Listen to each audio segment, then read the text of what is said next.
speech on high performance leadership project.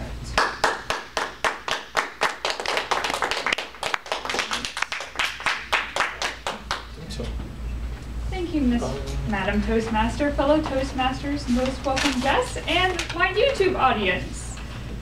I am pleased to present the results of my high performance leadership project for Toastmasters. I think of this project as the dissertation to your completing your PhD for Toastmasters. Our PhD for Toastmasters called DTM, Distinguished Toastmasters, but that's the highest award that you can get as a Toastmaster, and I had to complete this project before I could earn that. So today I will talk about my project, how I developed it, how I finally finished it.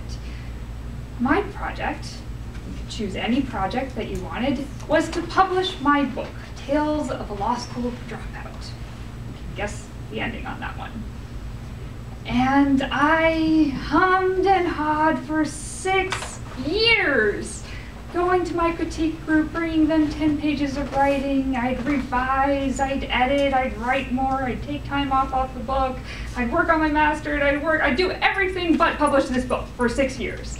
And I said, I need that push. I need some structure to get me to publish this book.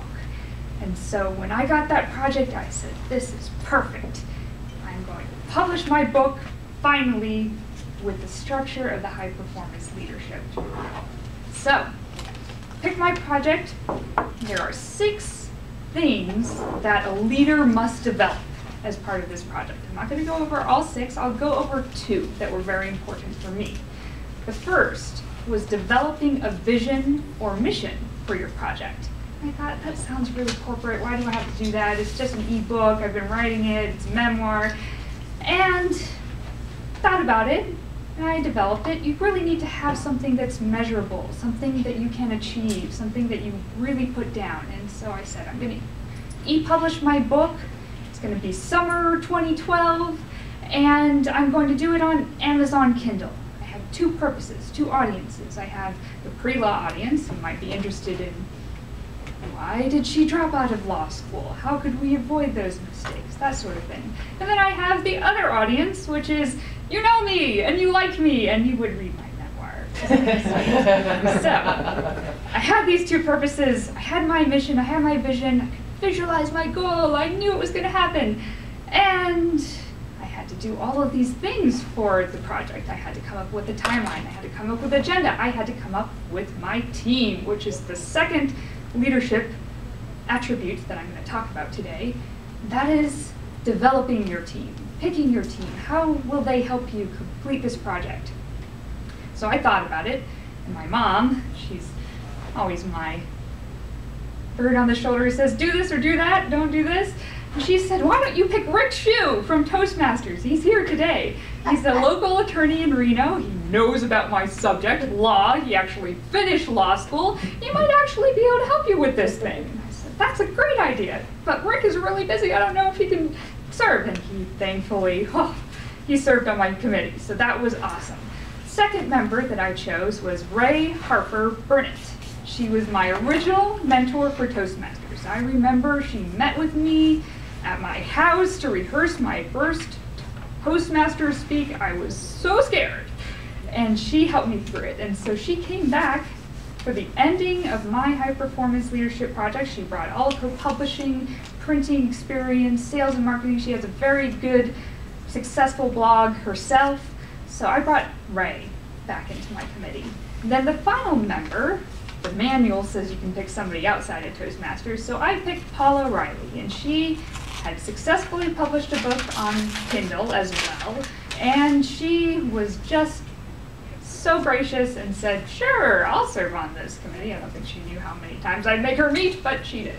So, had my committee together, and I planned out this project. we'd start discussing graphic designers for my book, what is the cover gonna look like, how should I publish it, should I go to a self-publisher, should I do it myself?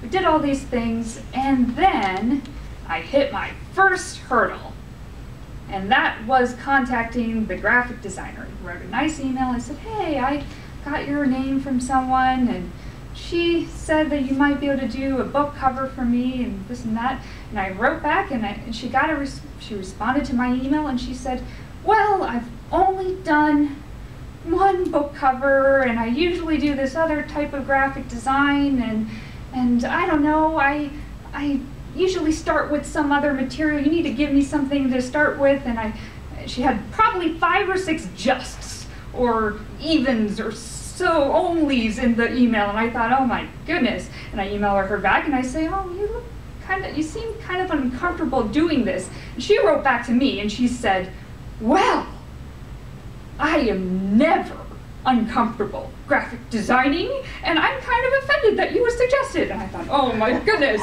So I told my writer friend this, and he said, run away, pick another graphic designer. So I had my first hurdle. I knew I was not going to use that particular graphic designer, so we had to come up with another idea for the cover of my book.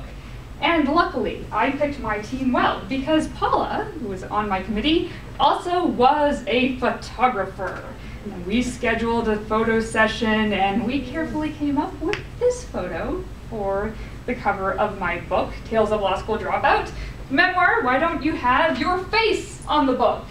And we thought, oh my goodness, should it be a character? Should it be a cartoon? I don't know. And I thought, well, this is my memoir, I gotta own it. So there it is, the cover of my book. It came together, thankfully. The second hurdle I hit was the timeline. I thought, oh, I can publish in just a couple months in the summer. I even put out a little clip about it. I told my friends on Facebook it's gonna be ready in the summer. And then it wasn't. I finished all my meetings with my project and my team. We talked about everything. I knew what I had to do. I had to edit and clean up the book before I could upload it. And so my committee finished, they signed off my project, and then 2 months later, I published the book, and it did happen. So timeline was an issue for me.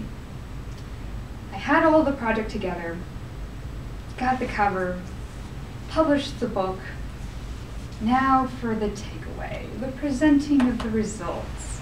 I sold, so far, 7 copies of the ebook. So I do realize that there are 2 parts to publishing. There's the making of the book, all the wonderful creativity, and then there is the selling of the book, which is a whole nother animal. I could have done a whole nother project just on selling the book.